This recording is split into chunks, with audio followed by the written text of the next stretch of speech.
Hello, everyone. Welcome back to E20 Zone TV. I am joined by Lucas, all the way from the US of A, via London. How you doing, Lucas? I'm good. How are you today? I'm good, mate. I'm good. I'm good. Life is a struggle, but you just crack on and march on together. Do you know what I'm saying? Yes. Before we get started, you was over here for a month. How did you find your experience of London and the outskirts? It was good with your help the first couple days. It got a Mm. lot easier from there. And yeah, I miss it already. I'm trying. I can't wait for the fixture schedule to come out because it's going to be like gold dust, but I'm going to try and circle Nottingham away on the calendar ASAP. Hopefully it's an away day accompanied by a home match. Like ideally I would love to do either a home match on like a Thursday with the Europa Conference League, Yeah. and then away. But we'll see how it goes. But that's my one aim right now. I really want to do Nottingham away when I come back. But everything was good. Can't wait to come back. Good, mate. Good. It was good to see you anyway. Like, obviously, I've been doing the YouTube game with you for about 10 months now. And I've got to be honest, it was a thoroughly enjoyable time that we had over the sort of the month. Do you know what I mean? The But pleasure was all mine. let's get into it. Let's start off with this man, Lucas Fabianski. Give me your assessment of his season and a rating, please, mate. You know, this is honestly a tough one to start off because there's about, I would probably say him and about 3 or 4 other players that are actually not in the same category. But Fabianski started off really well, and then I don't want to say he fell off, but he did start to downward a little bit, only because of some mistakes that he definitely could have prevented. A lot of dicey saves, but beginning of the season was really good, and then the last, I'd probably say the last month and a half, 2 months, he started to downward a little bit. Non-performance, just like he would concede some goals that like you just cannot have that type of stuff happening as a number one. But if I had to give Fabianski a season rating, like I said, I honestly beginning of the season was like an 8 for me. I thought he was spectacular, but then he started gravitating more towards like a 6. So I'm gonna have to put him in the middle. I thought I have to give him a 7. I thought he had an above average season, not bad by any means, but again, just averaging everything out. Great start, not a disappointing finish, but I think a 7's fair. I thought he was good. That's fair enough, mate. Moving on to him, Alfonso Areola, the man that is possibly going to be a permanent signing. Give me your assessment of him last season. I know he played all the group stage games for Europa League, and then obviously he played all the way throughout, but 15 matches, 8 clean sheets, very good record. Very good record. And like I said, the group stage, we swept through that, but I don't really like to oversee that because that is a good number. 8 clean sheets, 15 matches. And, when he was called upon, he was very good. There was only a few games where the only thing you could really complain about from him is his distribution may have been a tad bit slow or quality was lacking. And then there was a few instances where he'd come out on a corner and he wouldn't catch it, or his jab was a bit weak, or his punch. And it wasn't that much. It wasn't that many times for me, to be honest. And just assessing off 15 matches this season, this could sound crazy because I did give Fabianski a 7. Yeah. But, I don't know. I don't know what you're going to say, mate, but I don't like it. I want to say it, but I don't think I can do it. Right. Because my reputation's on the line. I'm gonna give Areola a 7. The sample size was good, or it wasn't a lot, but he performed well in almost every single match for me. There's only a few instances where, really, for me, you could criticize him. He's made some remarkable saves that have saved our bacon in matches. Maybe if we beat Frankfurt and then if we would have won Europa League, I maybe would have given him an 8. I do honestly want to give him an 8 because I did think he had a good season, but the sample size still, I don't think I can give it to him. I'm gonna give him a 7. I thought both of our keepers were pretty good this season. You're a harsh critic, but I like it. I mean, moving on. Start of the defenders. We start off with this man, Ryan Fredericks. He's left the club now. He's gone on a free transfer. Assess his time and this season at West Ham, mate.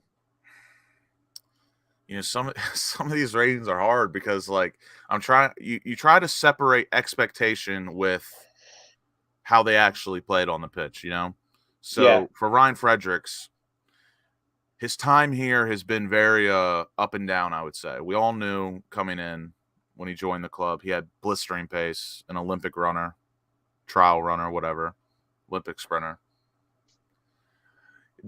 Decent going forward with and without the ball. Not the best, but, you know, he got up the pitch. And his crossing or his final third output, something to be desired, and his defending woeful at times, average at best, I would say. But this season alone, when called upon, he played pretty well, in my opinion. Like, especially Arsenal at home, when he had to go in and play left back, and Aaron Cresswell moved into the second center half role. I thought Ryan Fredericks played pretty good for the circumstance. And again, he didn't play all that much this season. I think Ryan Fredericks played I can't get it up here in time, but again, I feel like a 6 is a little low, but a 7 is too high. Pick one, Lucas. Come on, no sit on the fence in this gaff. You know, for me, because he didn't play all that much this year. He played a decent amount. Yeah. But when called upon, he played decent. I'm going to go 6. I don't know if I can do a 7. I'm going to go 6. 6. 6 out of 10 for Ryan Fredericks. Moving on to this man, Arthur Masuaku, been linked with Fulham. Could go back and play with Silva, who had him at Olympiacos. Give me your assessment of Arthur this year, mate. Let's see. Masuaku played 21 matches. Damn, that's way more than I thought. You know, if Ryan Fredericks, by the way, only played 15 matches this season. So my instinct was correct. But Masuaku, you know, he had that great goal, no matter if it was an accident or not, against Chelsea. Really helped us out. That was a wonderful result, wonderful match. But besides that, I mean, this year was a little weird because we were playing him at left wing back and left back, and then there was a few instances this season, like in the FA Cup, Carabao, we played him like at left mid, left wing, sort of. We tried to let him go forward a little bit with no defensive responsibility, and I thought he was decent, but you expect more if he has no defensive responsibility and he just has to focus on attacking. Obviously did not set the world on fire. I don't think he was terrible. I don't think I'm going to give him our ratings are different. For me, 6 is average, 5 is below average, and then like 4 for me is bad. I don't think he was. I'm going to give him a 5, below average. 5 out of 10. There. Moving on to this man, Issa Diop.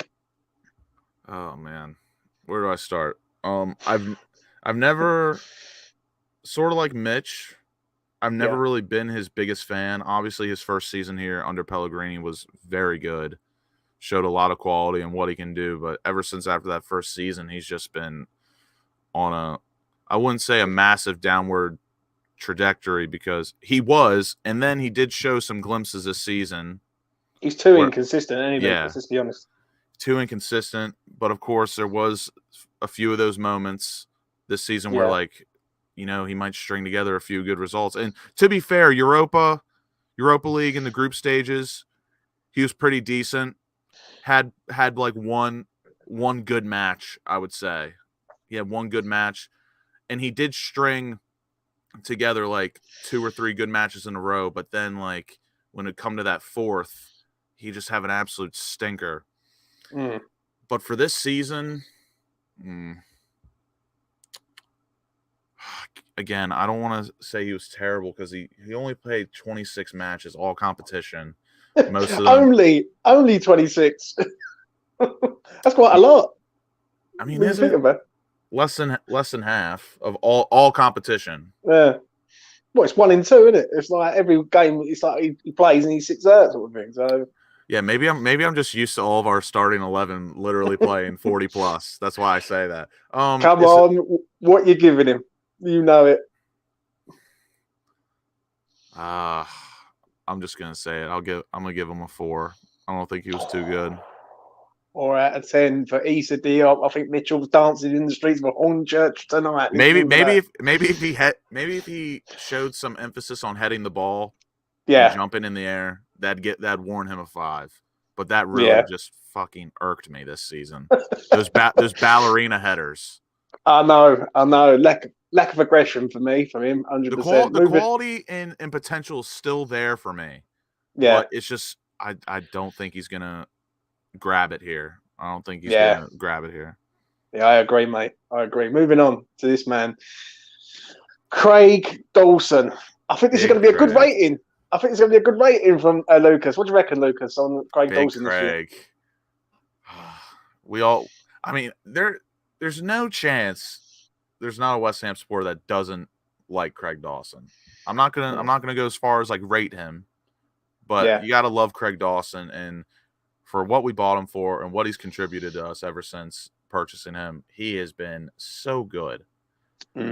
For a defender, 4 goals, 2 assists, in 50 appearances this season for a defender, not bad. And 4 of those goals I'm pretty sure every single one was absolutely huge. Never came in like a 2-goal lead and we were like comfortable, and then he like scored to put us up 3. I swear every single one was either put us up or draw us. Yeah. And again, I'm an old school guy. I love no nonsense defending. I love a good slide tackle. I like not two-footing people, but like just get down and dirty. You know what I mean? Head everything away, get stuck in. And Craig Dawson did that and some. And I mean, the amount of blocks he had this season too was absolutely unreal. He put his body on the line every single match. And I'm going to reserve my 9s, but I'm going to give Craig Dawson a very high 8. Very, very high. He had a phenomenal season. Yeah, I don't know I can't remember what I rated him. I think I rated him a high 8 for me. But I can understand what you're saying. I agree. But it's an 8 for Dawson. Moving on to this man, Mr. Ben Johnson. Talk to me about Benny boy. Ben Johnson.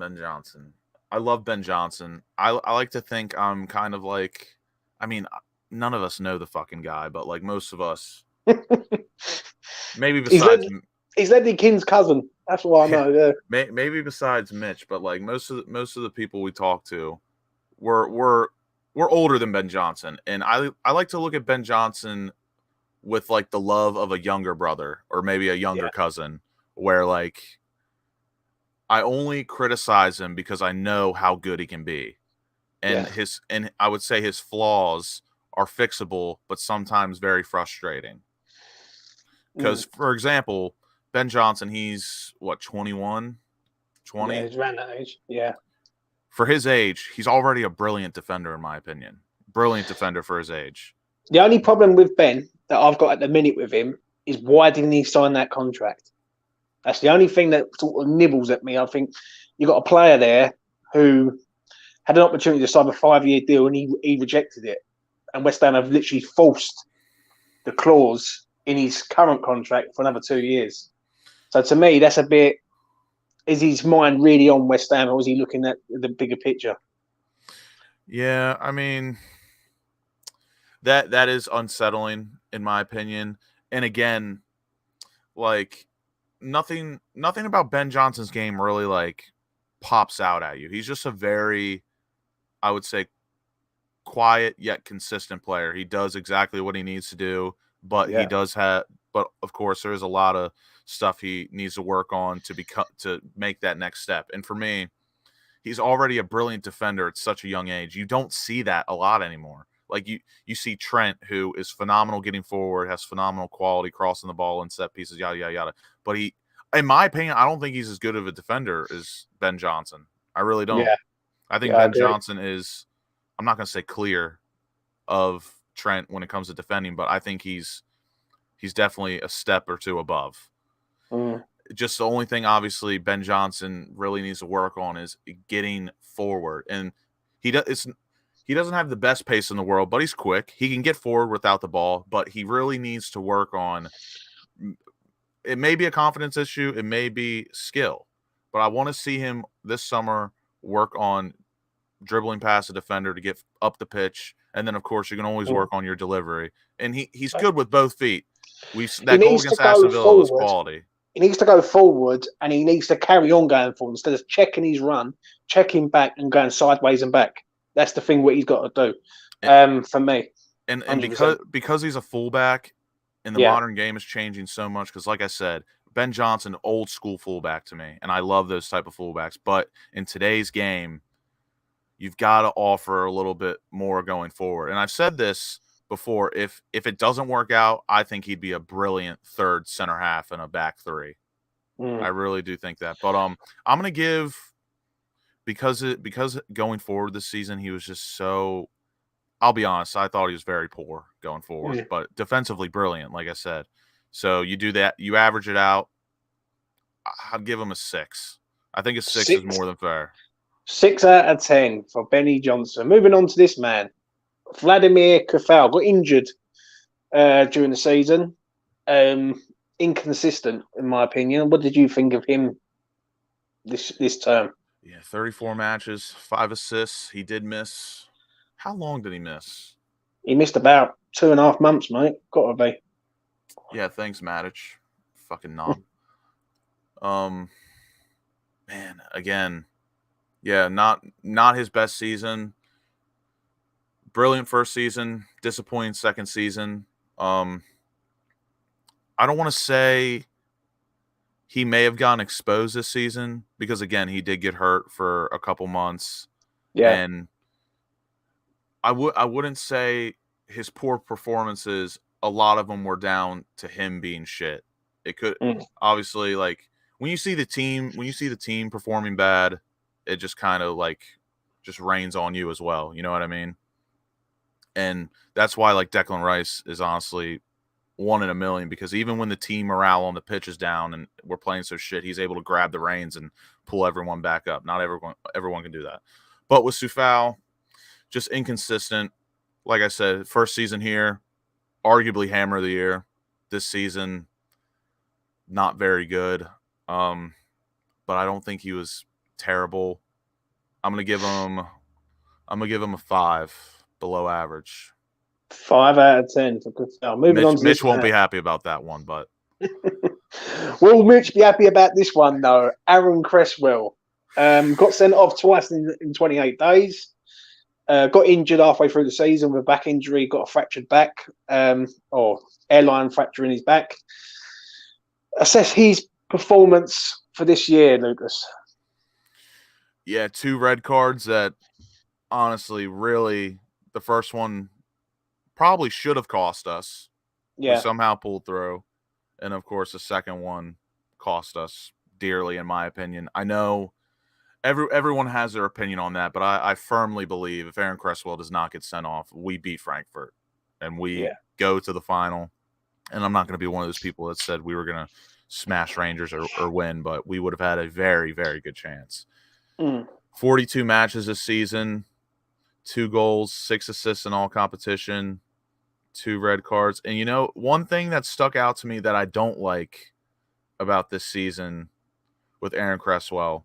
I know he's a fullback. He plays a good amount of long balls just because he's clearing the ball. And sometimes you don't know if he's clearing it or playing a long pass down the flank. But 80% pass completion this season. Not good enough, man. It's for someone of his quality and ilk, and the type of player he is.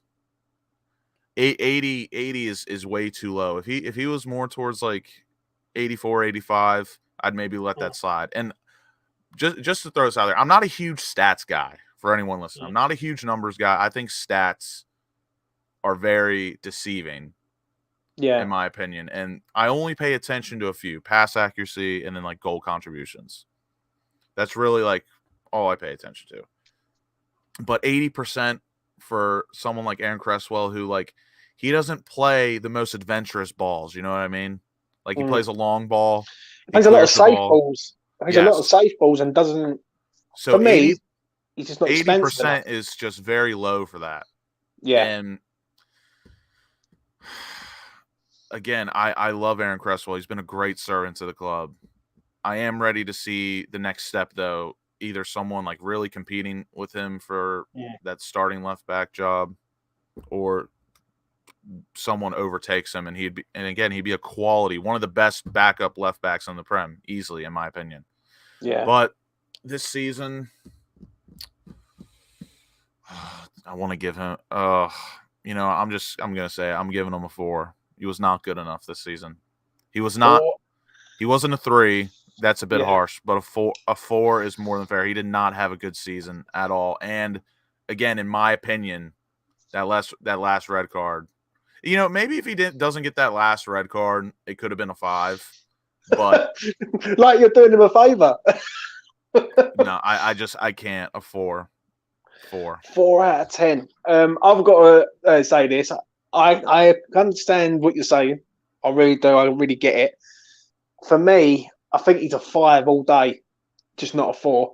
I think I've done it on my one. I think like when it is with Cresswell, he gets done for pace. We all know it, and that's the problem. And when you've got a man who's on that side who gets done for pace, he makes errors. And someone said it the other day, he gets booked easy. Yeah, and again, for me, like, it's just this season. Obviously, Aaron Cresswell, throughout his whole tenure here, has been a great servant, been a very good player.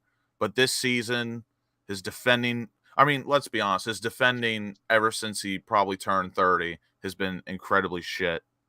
And that's just like kind of one of the sacrifices you have to make when you have a set piece specialist like him, or someone. He's running out of steam. That's what it is with Cresswell. He's running out of steam. Yeah. Again, I compared him to Marcus Alonso. Really, both no pace, not great defenders, but when you get them in the correct position up the flank, you give them the ball and they put a cross in, they're as good as anyone. But again, just defending is shit. His output wasn't too great. His 2 red cards were absolutely horrendous. And that 80% pass accuracy for a left back, especially who doesn't play the most adventurous or tricky balls, like, that's just not good enough. He had a bad season for me. 4. 4 out of 10. Moving on to this man. Let's hope you don't give this man a 4. Kurt Zouma. Kurt Zouma, what a man. Still, like, to be honest with you, I know, like, so much has happened since he signed, and obviously we all know a lot has happened. Yeah. But, like, it's still in my head so insane how it was an absolute coup that we ran on Chelsea for him. Like, honestly, what was it, 24, 25 million pound for Kurt Zouma? That could go down as some of the best business we've ever done if he stays with us for the next 4 or 5 seasons. Really, so good. Like, he is everything you want in, like, a modern defender. Maybe he could play the ball a little bit better in some people's opinion or their taste for the modern game. But, like, again, for me, the base of it all, fundamentally, he's such a brilliant defender. And then he does have that pinch of quality when it comes to passing. Like, he has just enough quality to really like make you go, wow, this guy's so fucking good. And he's such a brilliant defender, good in the air, heads everything away. He's underratedly pretty finesse as well, agile, and he's a brick shithouse as well. honestly, I don't have enough good things to say about Kirk Zuma, and I'm so happy he's at our club. What are you giving him? An 8, easy, all day. 8 out of 10 for Kirky Boy. Moving on to this man, Angelo Ogbonna. Started off the season with Zuma. They looked like a dream team, the pair of them. Then he goes and gets injured. What's your assessment of him for his short season that he had at West Ham this season? You know, in my opinion, I would say that was a very pivotal point to our season. A turn for the worse when he got injured because, like you said, him and Zuma looked like an absolute dream team back there. They just handled everything. And again, with Ogbonna, just like when he was at Juventus and he came to us, he kind of reminds me a lot of Kurt Zuma, but just left-footed, like big shit brick house, a bit finesse. He can, like, fundamentally great defender. And then because he is Italian, he just has that good passing ability from the back. And it was such a shame when he got injured because Ogbonna was – the way he was playing, he was going to have an 8 out of 10 season, in my opinion. Like, he was just playing so good. And I still have faith in him to come back and be pretty good, very competitive to start along Kurt Zuma. I really believe that because I've never seen an Italian defender fall off with age. It just doesn't happen. They age like fine wine, and I know it's cliche, but it's true. I can't remember the last Italian defender that's been absolutely shit the older they get. So, for what it's worth, he played 11 matches this season. Honestly, in those 11, I'm giving him an 8. I thought he was very, very good until he got hurt. And if he stayed healthy this whole season, or at least played, let's say he played double the games that he played. Let's say 25. We probably could have finished 6th. Yeah. For all we know. Or even got to the final. Do you know what I mean? So you give him an 8 out of 10 for Angelo Ogbonna. Moving on to this man. This is going to be interesting. Mr. Thomas Souček. Mitchell, brace yourself, brother, if you're watching live. This is the one. Talk to me about Souček, man. Thomas Souček. Where do I begin? Again, the Czech boys, they're very comparable in my opinion, especially with performance, because don't get me wrong, Thomas Souček had a very bad season this year. Yeah. But like when you're talking about the law of averages, and I don't agree with people wanting him out. Like, I want him to still stay at the club, in my opinion. But if someone came in with 40 million pounds, like, in my opinion, you can't say no to that. But like, if someone offered us like 30 million quid, 35, I don't think that's enough for me to pull the trigger and get rid of him, because I do think he's good for the dressing room. He's good on the pitch at what he's at. He's good at what he does, but it's the small intricacies of a midfielder that he's absolutely shit at. Or, to be honest with you, I don't know if he is, because last season we didn't really see it, but this season it was a ginormous red flag. And has he been found out, Lucas? Found out? Yeah, has he been found out as a player? Because people know they can't go round Deck, but they can go round Souček. Found it. When you use the term "found out," because there's a lot of factors, and there's a lot of fair factors that go in with why Souček was pretty bad this season. One, Declan's getting forward a lot more, in my opinion, and Souček kind of does get caught out because, again, he's not a DM. He's more of an attacking midfielder. I mean, he's a box-to-box midfielder. Yeah. But, like, obviously he specializes in getting forward, getting in the box, getting a head on. And his finishing isn't terrible. Yeah, he has a decent shot, in my opinion, when he's in the box. But, again, like, when you're a Premier League midfielder, there's a certain standard you have to have. Like, your short passing, being able to pass in triangles, you've got to be able to do that at the bare minimum. And his passing in general is not good this season. And like I said, last season, I can't really remember all that because he was too busy scoring fucking goals. and it kind of just like covers everything up. And again, like I said, with me, law of averages. And again, he almost won Hammer of the Year last season. Great first year, terrible second year. I believe he deserves that third season to like for us to make a conclusion. You know what I mean? I think it's harsh to want him out the door after one bad season when he had such a good first season. But again, this season not good at all. What you rating? I don't think he's been found out. I still think he can work on those certain parts of his game, like the short passing in general, maybe being a bit more composed. Just because he's 27 years old, I don't think he's doomed. Like he can improve, in my opinion, no matter how old you are. But this season, just not enough goals for what really his purpose on the pitch is for. Yeah. He does bleed for the club. Of course, I appreciate that. But I'm going to give him a 4. Oh, he's got a 4. He's gone in deep. Again, I love Thomas Souček. I really do. I love him and Mad Vlad. I love my Balkan bastards. I really do. But I call it like it is. Like they just did not have, or Souček did not have a good season. But I have faith that he's going to improve next season. I really do. I hope we don't sell him unless 40 million bags come in. Give me that. 40. Well, 4 out of 10 for Souček. Moving on to this man who we definitely don't want to sell, Mr. Declan Rice, captain of the ship this year. I think I know where you're going with this rating, and I think it's going to be one of your highest ratings of the evening. But give me your assessment of him this year. You know, I'm going to keep this short and sweet because there's not enough words to describe Declan Rice and how good of a player he is. I mean, 90% pass accuracy. Again, not a stat guy, but that is it's a very good stat. It really is.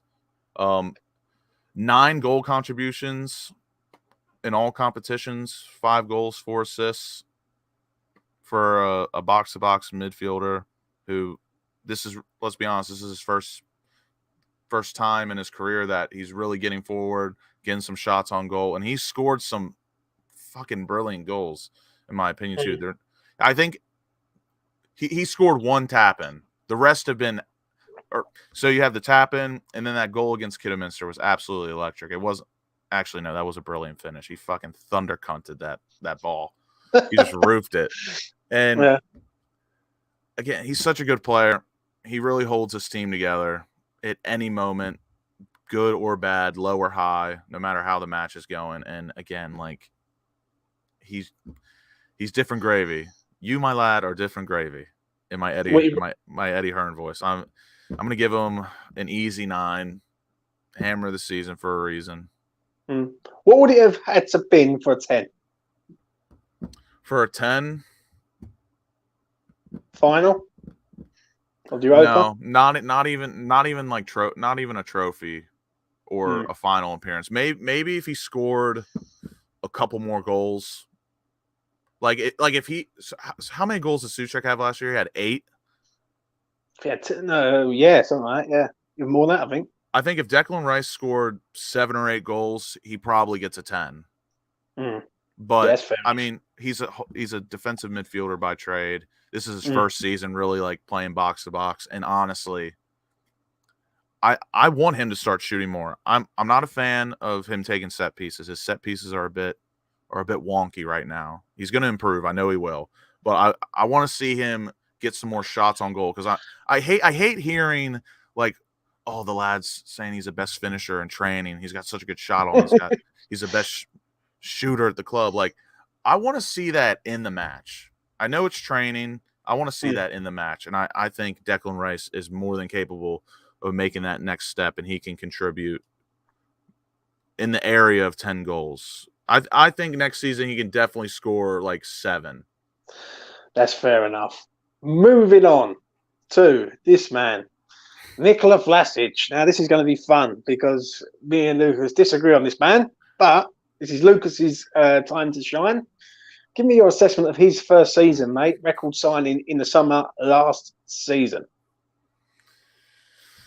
Yeah. For me, again, he's more of a Balkan bro than Suchek and Vlad, because this is blood. This is cousin territory. This is cousin territory right here. And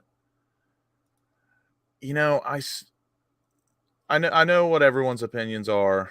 Like I know where you stand. I know where a lot of people stand. I mean, 31 matches played. He started 16 of them. Played 1,300 minutes.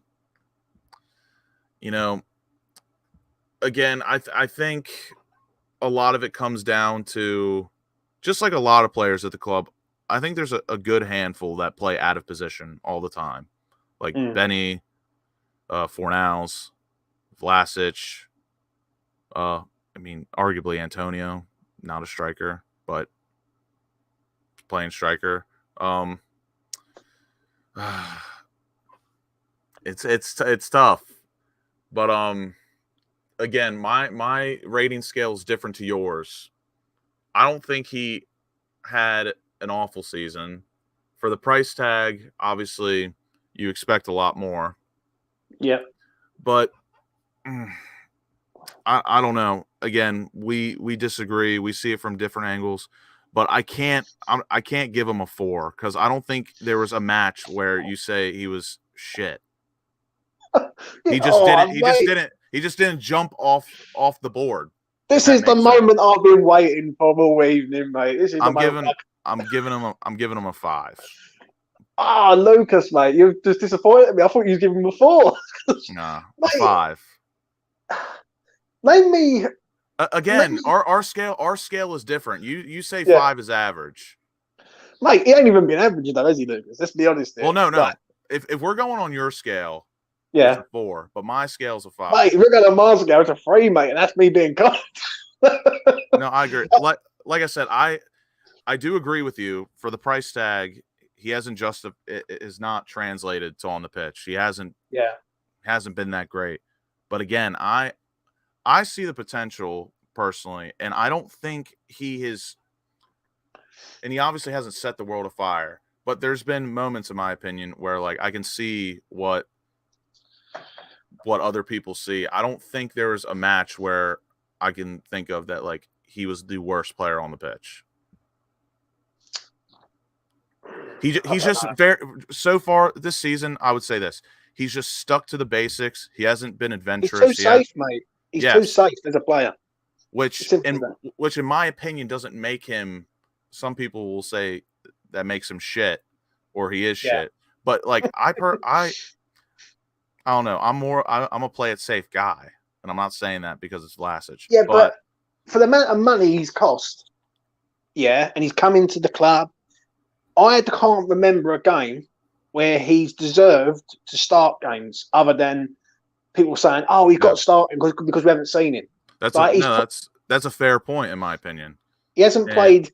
I don't remember a game last season, Lucas, where he was like, "Wow, this geezer's like coming in and he looks the part." In my opinion, I think that's very comparable with Areola and Fabianski, where and I'm not saying Vlasic is better than any of the options in front of him, but Areola, we could all see, really, he's better than Fabianski. But Fabianski played so well this season where you couldn't drop him. Like, it was a mind game every week where it's like, I want to drop Fabianski, but I can't. He just will not let me drop him because he's playing that well. But with Vlasic, I totally agree. I don't think he warranted he didn't deserve to start ahead of Benrahma or Fornals with his performance. I agree with that.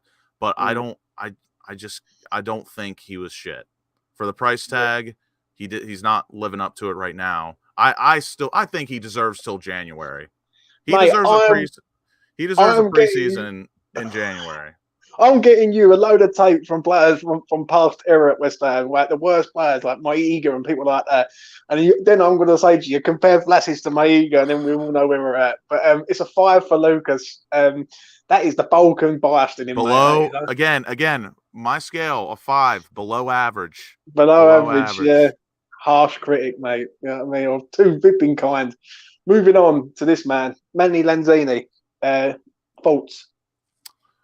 Another inconsistent player this season. The highs have been very high with him. Absolutely electric some of the stuff he's done this year. Obviously, that goal against Palace, goal of the season, in my opinion, absolutely brilliant.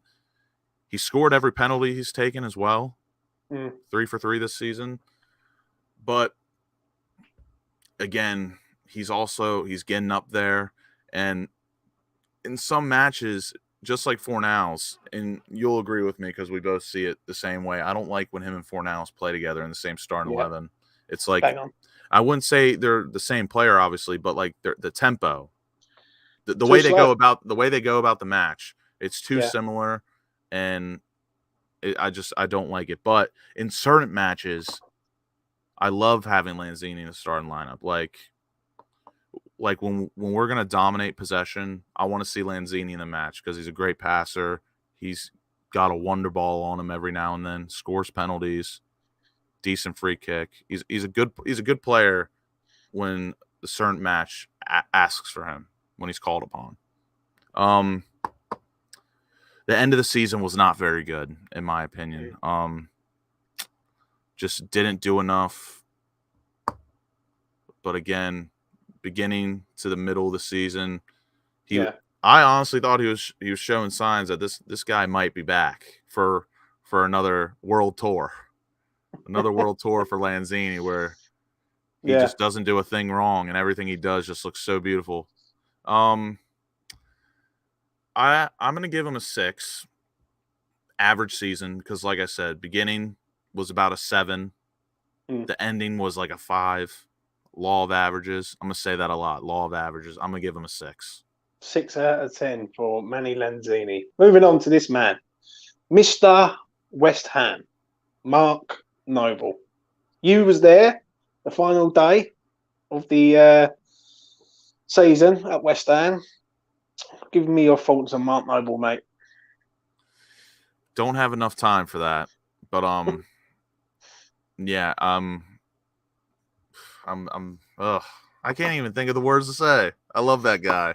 I love that guy, man. In my most American accent, I love that guy, man. That was the most American I've ever heard you, bro. Yeah. Again, there's really no words with this guy. Like everyone heard it after the match, the ceremony or whatever, when he said, "I got a lot of family here, 60,000 of you." I was drunk, cried like a baby. So did I. 10. Yeah, he's realistically. I mean, I'm going to give him a 10.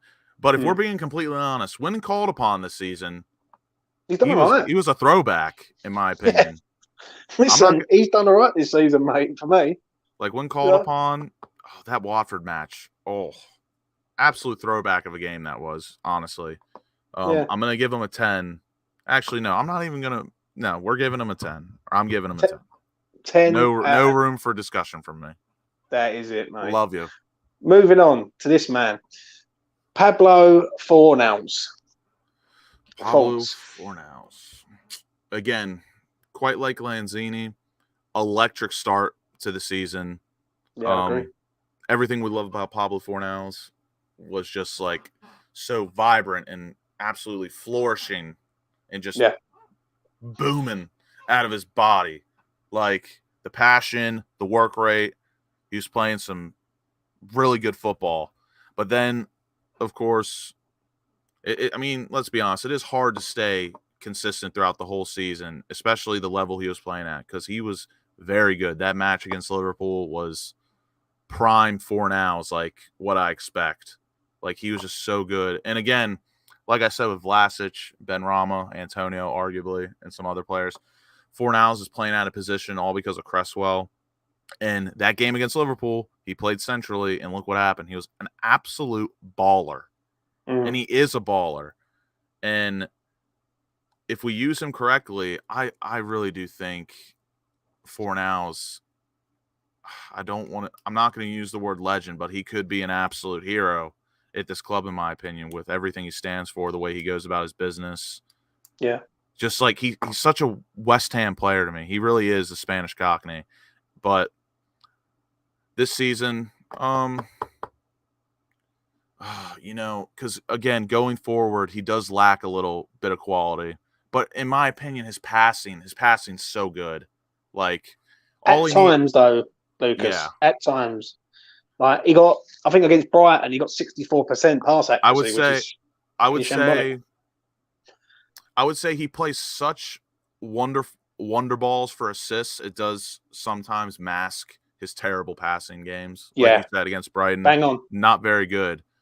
But again, like you almost got to take the good with the bad. Like that assist to Bowen against Man City. Like if that is Kevin De Bruyne, that pass is being talked about for a month.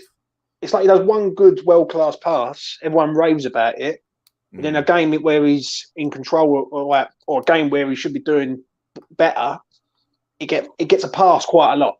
That's all I'm going to say on him. Yeah. You know what I'm saying? I would say he does get a pass because let's be honest, his work rate is elite. He's got a phenomenal work rate, especially for a midfielder playing left wing.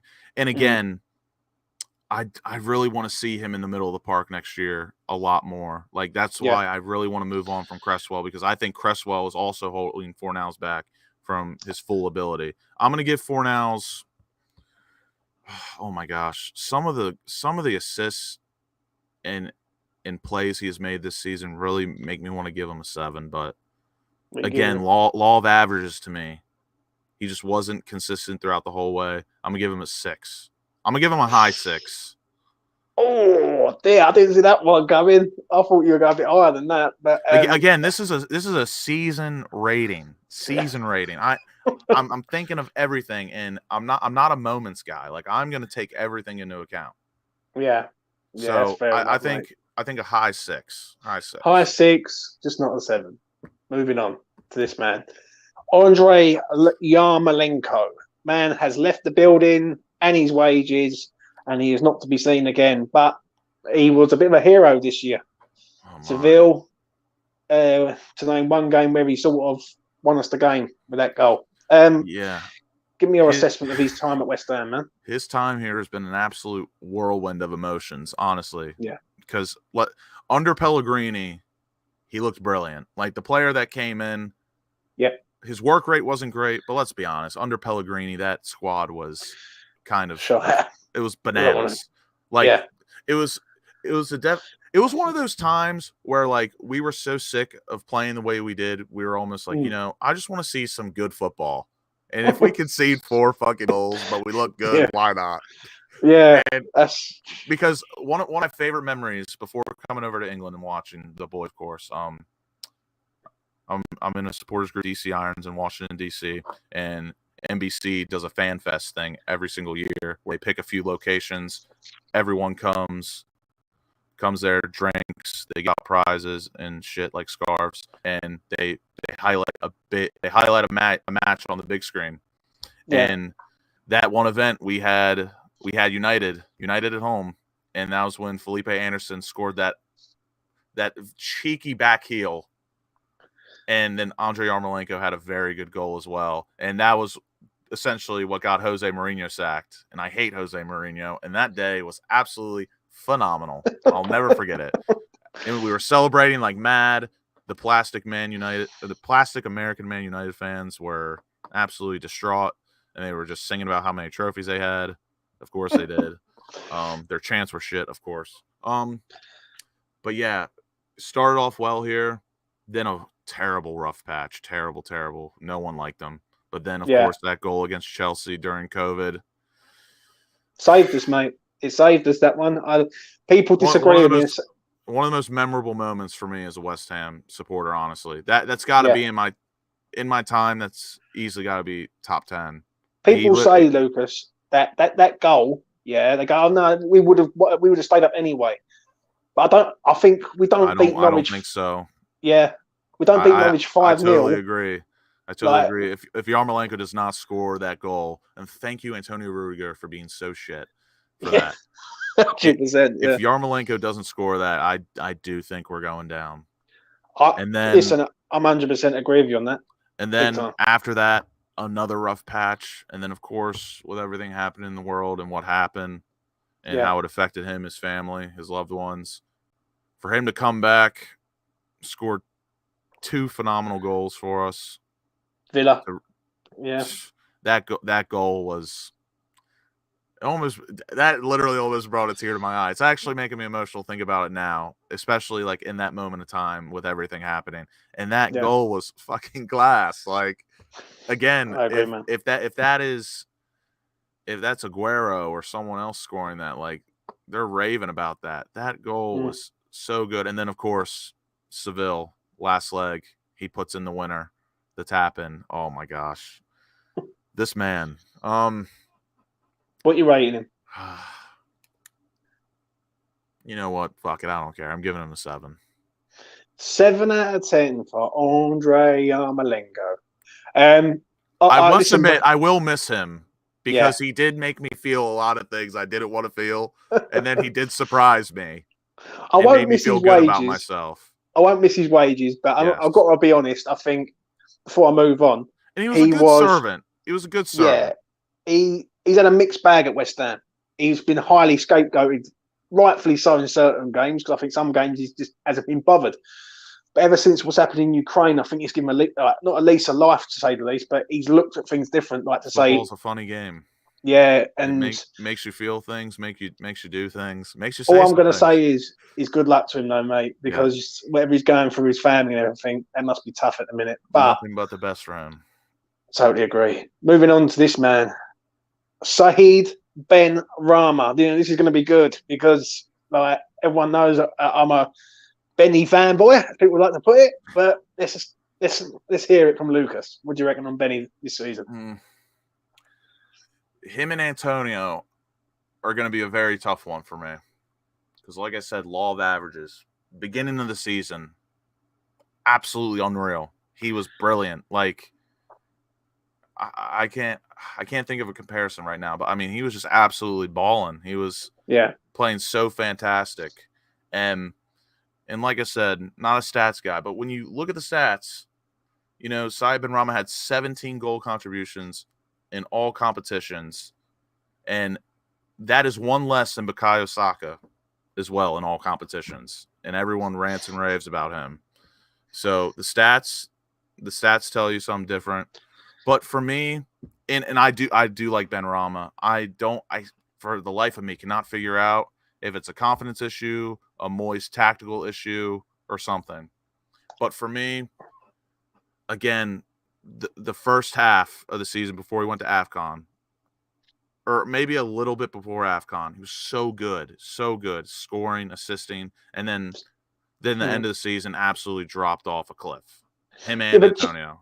Yeah, but you know what done it for me, though, with that, is when people are calling for Vlasic comes in January, does nothing. People are screaming for Benrahma to get back because we need Benrahma back. And then he's very, let's be honest, Lucas, he's been the most scapegoated West Ham player this season, hasn't he, by a country mile. Every time we lose a game, he's the one who's in the firing line on social media. Yeah, I mean, I think there's a few others as well, but if I did have to rank them, from my timeline and what I see on Twitter, probably, yeah, you could say that. But again, it's a tough one for me because, like I said, the first half or a little bit before he left for AFCON, absolutely unreal, brilliant, and then he dropped off the cliff towards the end of the season. He did have that good game against Norwich. You know what? I think with his goal contributions this season, and like I said, first half was so top heavy. It was top heavy, and the back end was not very good. I'm gonna give him a 7, just a 7. If I remember rightly, I'll give him an 8. And I turned around and said, like people say about he don't do it against the smaller teams, but he scored against Tottenham, Manchester United, a few other teams. If he steadied the ship just a little bit, I think I think I would have probably given him an 8. But because, in my opinion, it was just so top heavy, and then I think Moyes has got this major issue with him though. Keeps subbing him on the 70th minute, it's like in a contract or something that he can't play for 90 minutes or some crazy. Like I said, I really would like to figure that out if it's a Benrahma confidence thing or a tactical decision or style of play that's hindering him. But like I said, the stats warrant him an 8, in my opinion. But because he did that all at the beginning of the season, and then the back end was, I think everyone can agree, was a bit disappointing. I think for me a 7, but the stats say 8, so I'm gonna give him a 7. Above average season for me. Fair enough, mate. Moving on to this man. I don't think this man was above average. I think he was absolutely phenomenal. Give me your assessment of Jared Bowen this year. Jared Bowen. First off, congratulations on the England call up. I'm not an England supporter, but now that there's two hammers in the squad right now, I really have no choice but to really have them as my third, fourth team. Really cheer them on. Now, if we get 3, we all know what happens when they put a third in there. You got to get big. Got to get big dolls in there if they. Yes, they got to get Craig Dawson in there if they want to win something. But I mean, really, you could say so much about Jared Bowen. I mean, absolutely phenomenal player, phenomenal season. He is a manager's dream of a right winger or a wide player. Like, no one has as good of a work rate as him in the Premier League in his position. Absolutely no shot. He is clear. Like, I've never seen a winger track back as much as he does and as hard as he does. Yeah. And still delivers the quality we expect from him.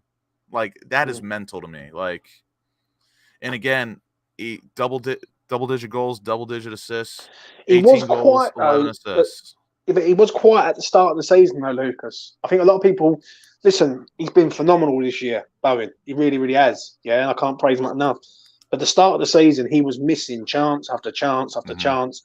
And I remember, I say this all the time, and I was backing him every time to score the first goal. And he'd miss open goals, he'd spoon it over the bar at the post or something. And the Chelsea game, for me, was the turning point. When he scored that goal against Chelsea and he got the penalty, that was the start of the Jared Bowen Express for me. Yeah. And for me, I'd rather someone get their feet wet, get adjusted, have their bad spell in the first part of the season, and they absolutely kill it the second season. Like you are right. The beginning of the season, he was missing chances. But like we all knew, like they had to start coming eventually. They had to. And then once he scored that one, it just all clicked. Yeah. And I think, and like I said, I'd rather that happen at the beginning of the season than the latter. 18 goals, 11 assists, all competitions. My goodness, Jared. I got to give him. You could make a case he probably should have won Hammer of the Year. Yeah. So because of that, I got to give him a 9. He had just as good of a season as Rice, in my opinion. Yeah. I thought he was absolutely first class, in my opinion. Anyone who didn't see my ratings, I've done my ratings about a week ago, and I turned around and said that he's been phenomenal. The only reason why he didn't get a 10 for me, I'll give him a 9, was the start of the season. Yeah. I think if he would have started that form at the start of the season and gone away through, he gets a 10. With a lot of these players, like they probably would have gone up a rating if they just if they just steadied the ship, stayed on course. It's just that we need to get them all playing it together at the same time. But Which at the beginning of the season, ironically, like Bowen really was like the only one that really just was missing everything. Everyone else was absolutely killing it. And if Jared Bowen was on, we probably would have won some games 5-0. 100%, mate. Moving on though to this man. Final rating of the evening. Mikel Antonio.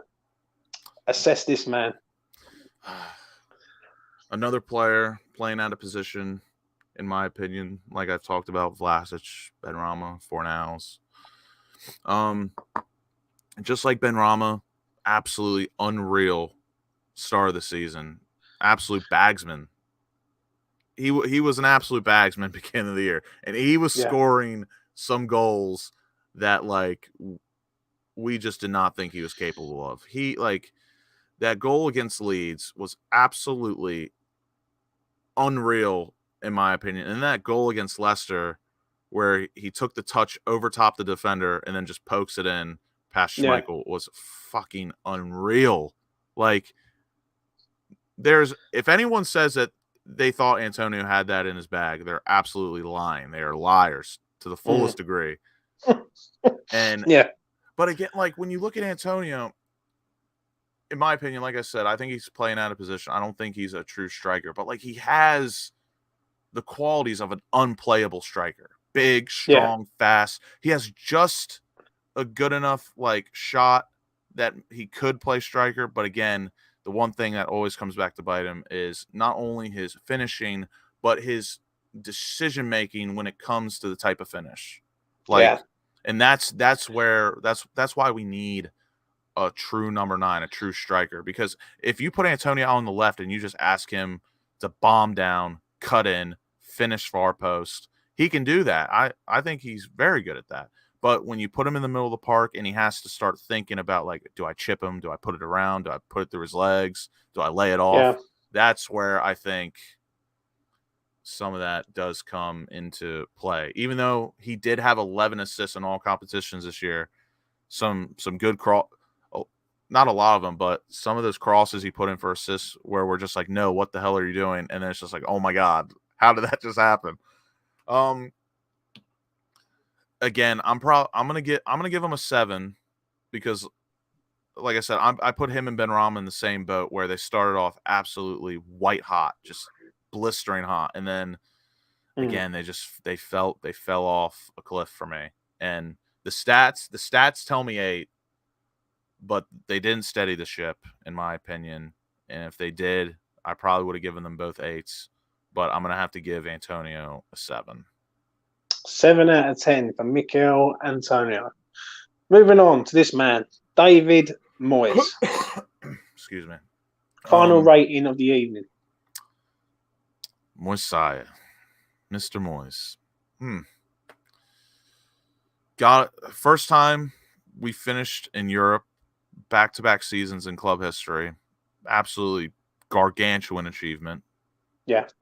I'm very thankful for that because, like I've told you before, like we talked about before, if you turn your nose up to Europa Conference League, I really don't know what to say. Like, any time you get to play European football, I mean, that is just an absolute plus for me, and I think for most fans that support West Ham United. You know, this is a weird one because. Is he at fault though, Lucas? Well, before you go through it, is he at fault for the January window? In your opinion, to some extent, yes. And depending on who you are and what your views are, some people will blame one side or the other more than the other. And I think we can both agree that we are very, to the fullest degree, an extreme GSB out. But just because we do hate him when we don't actually, no, I will say because I hate him, that's not going to sway my opinion or blame on Moyes, because Moyes is very picky, which it helps and it doesn't at the same time. It either helps you or it doesn't. The January transfer window, I do believe that Moyes wanted Coletta Carr. Yeah. And we had him right in the grasp of our hand. And at the end of the day, there's only one position at this club that approves transactions, gives whoever the money, and makes it go through, and that's the board, in my opinion. If we sign Coletta Carr, we maybe could have gone top 6. If we would have signed a striker or some sort of backup, we maybe could have gone top 6. In my opinion, I think the board is to mostly blame with that. I do believe if we would have gotten a striker or center half, top 6 could have been. I mean, we almost had it, but I felt like it would have been a bit more comfortable. Like maybe United would have just had to. Maybe we would have had a 2-point lead going into the last match, or maybe 1. I don't know, but in my opinion, I think January is down to the board. If I had to give you a proportion, I would say 70-30. Oh, I don't know, Lucas. I don't know. I think Moyes I know like, I'm going to get to your rating and we're going to discuss the transfer window, but for me, he knew like that we had injuries there. Like Cresswell was out, Zuma was out, and he didn't draft the list up to the 22nd of January, I think it was. That's not good enough, is it? No, it's not. But You know what I'm saying? again, I just feel like we've seen it with our board time and time again. Yeah. And there's players that Moyes wants. Every manager always has, like, you have the short list, and then you have a manager who, like, at the top of his head, if you ask him, who are some players you'd want, without him even thinking, he'd give you like 4 that he's like, oh, I would kill to have him at this club, realistically. And that's why in the January window, like, again, Coletta Carr was so achievable. It really was. And in my opinion, I think the board fucked that all up. Yeah, I agree. But he got us European football again. We have history has shown. I mean, we haven't beaten Brighton in 10 years. So really, whoever went into that last match saying like, "Oh, we should have beat them," yada yada yada. Like, I don't believe that. It was always going to be a tough match. So we got European football again. We finished 7th, 6th and 7th back-to-back seasons. And even though Man United did have a down year, it's Manchester United. The quality of players they have sometimes always just pushes you that extra inch forward. You know what I mean? I'm going to give Moyes.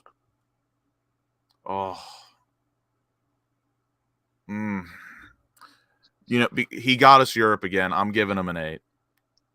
8 out of 10. I think we progressed as a club, in my opinion.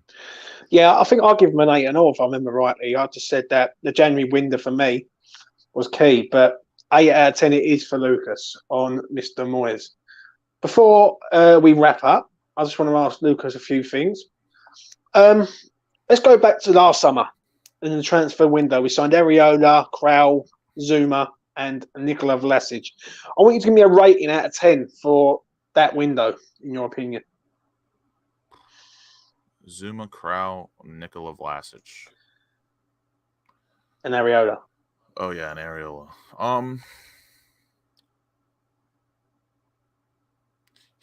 Honestly, when you say those names, really, you want to be like, oh my gosh, that should be like an easy 8. Yeah. But it's not. But I am, it's tough. It really is.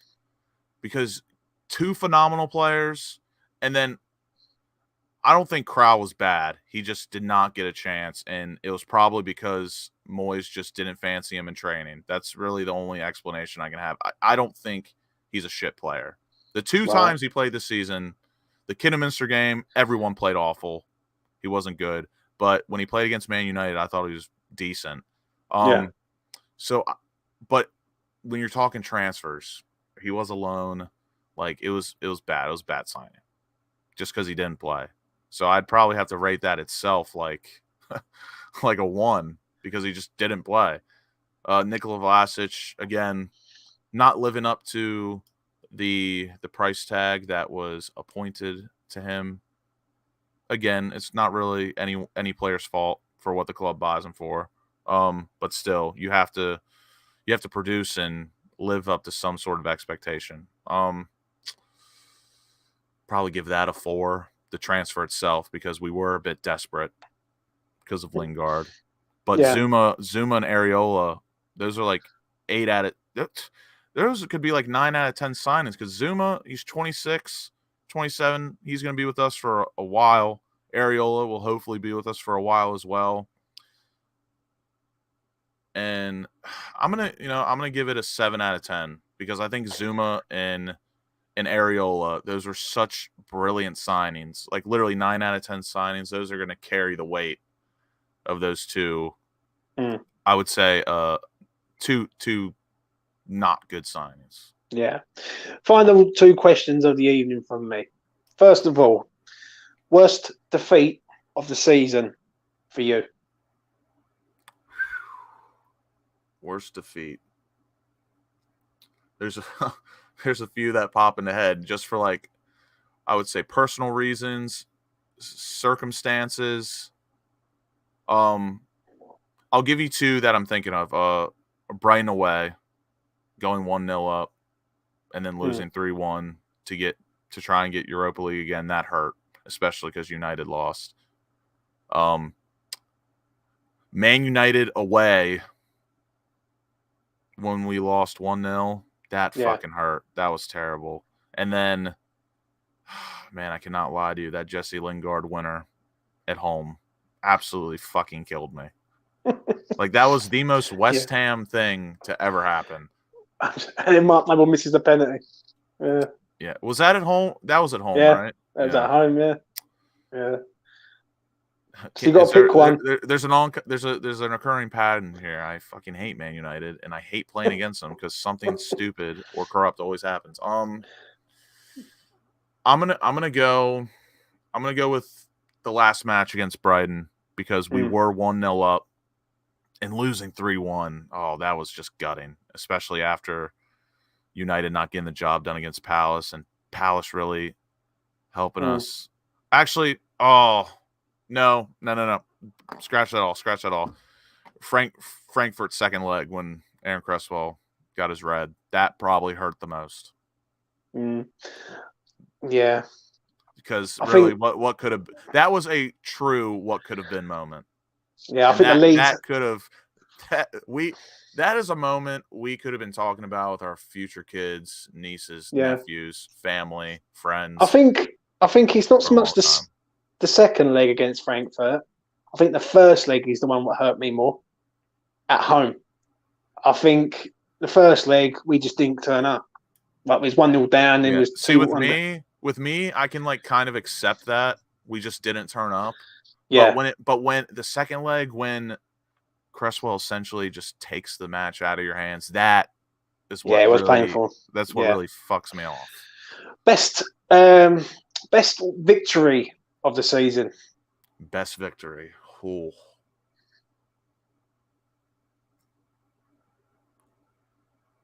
And there's a few really.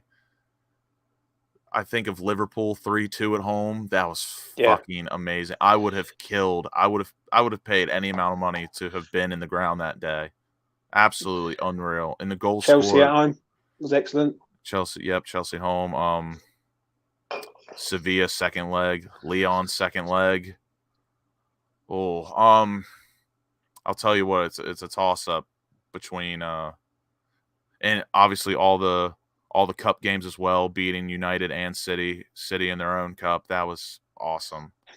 Really, when you look back, there was a lot of good moments. But because of the stage, because of territory we've never been in as long as we've been alive. Lyon second leg 3-0. That was, especially after the Dembele wink, like that like literally lifted me, and like, I was talking so much shit after. It felt great. It just felt good to stick it to the man, just like, fuck you. You're not going to take this away from us. And it always feels so much better when you get cheated, and then like the quality outshines the corruption. Yeah. And that's what it felt like with the Lyon second leg, and that absolute fucking knob Dembele. And that is it, mate. That has been your player ratings and season review. Before you go, I just want to ask you. We spoke about it at the beginning of the show, and we're going to leave it towards the end of the show now. Sum up your time in England, meeting everyone and going around and going up north and going everywhere, basically. 11 out of 10. One of the best experiences of my life. And really what made it so special is, like, obviously we've known each other for quite some time now. I've been on here doing stuff with you. You've brought me on for like almost a year now, but we've known each other for, maybe a little over a year, maybe a little bit more than that. But with you, Tom, Rebecca, Charlie, everyone, like it was a really good experience, because obviously we've only known each other through Twitter, YouTube, internet, and just when like seeing everyone in person, like there's just really no drop off. Like there wasn't that awkward first moment, like handshakes, hugs, just talking. Witherspoons.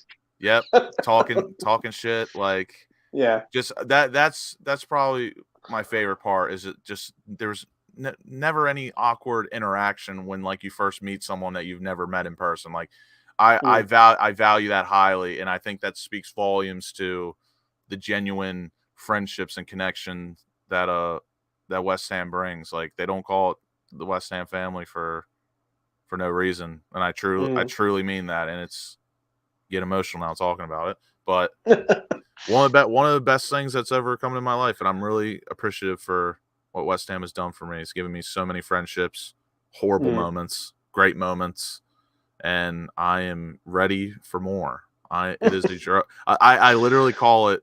West Ham is the most dangerous drug in football, and no one can tell me otherwise. You get us, 100%. you get us up. That high is lasting for months. Yeah. But you get us low on cold turkey. Oh, we are a miserable fucking bunch, aren't we? I know, mate. 100% agree. I must admit, it was an absolute pleasure to meet you, brother. When I went down and met you for the first time, I come all the way down and met you at Paddington. Thank God. Yeah, like it was it was a surreal moment. Do you know what I mean? And trying to go through rush hour traffic or trains and all that to get you to your hotel and all that. But now, listen. At the end of the day, I've thoroughly enjoyed you coming on this channel. You're always welcome on here. You're a top lad. You're a proper fan. Do you know what I mean? And it's amazing to me. Like you've seen where I live. You've seen we went down to Upton Park and we walked around the old ground and you met locals who come up to you and started speaking about West Ham from years gone by, and they was fascinated to see you there, an American who's come all the way over to follow West Ham United, and you see where the bloke lived. The bloke lived about 500 yards away, and it was a surreal moment. And listen, as I always say, mate, I love you. You're like a brother, and you're always welcome on here, man. Anytime. Yeah, means a lot. And one thing I never wanted to try and do is like with anything I do, I never want to intrude on culture, tradition, the way of doing things. Like I think that's ignorant and like kind of false.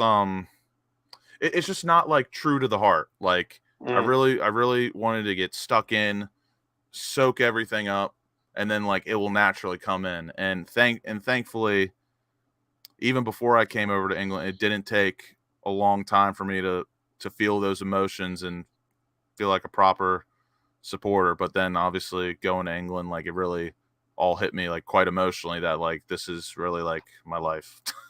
This is what I'm going to be doing and watching for the rest of my life.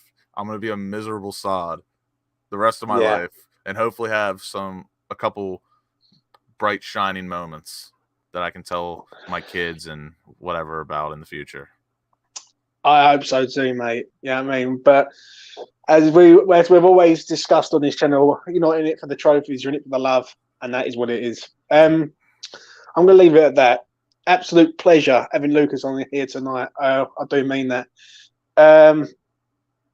What an amazing season it's been for West Ham. It really, really has. I don't know what else to say, really. Lucas come up towards the end, and it was a surreal. Like it's been surreal for all of us. Like, do you know what? I've done the YouTube game for a while, and there's some decent people in it. All right, there is some scumbags. Don't get me wrong. There are some decent people, and at the end of the day, for someone who's come halfway around the world to come over and see West Ham is fascinating to me. It really, really is. But listen, that's been Lucas's player ratings. Please give him a like. And please, if you like this channel, give me a subscribe. It goes a long way. It really helps me out. And hit the notification bell. Yeah. Never and forget. Please do hit the notification bell. It goes a long way. And you get notified of all the content that comes out on this channel. But it is what it is. Anyway, I'm going to leave it at that. Lucas, are you ready for next year? Oh, I'm fucking chomping at the bit already. I need some fucking football. Thankfully, World Cup in December, a little head start on the season. Yeah. Can't wait. Fair enough, mate. Anyway, Take care and good night.